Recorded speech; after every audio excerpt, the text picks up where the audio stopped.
Здравствуйте, дорогие пациенты! Давайте сегодня поговорим о такой проблеме, как храп. Храп – это состояние, возникающее при сужении дыхательных путей и прогибании мягких тканей при прохождении воздуха в носоглотке. Частая проблема все-таки это у мужчин, но встречается и у женщин, и у детей.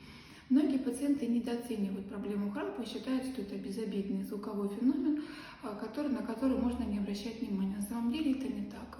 Храп может быть причиной более серьезных заболеваний, вернее симптомом и предвестником серьезных заболеваний, происходящих в организме.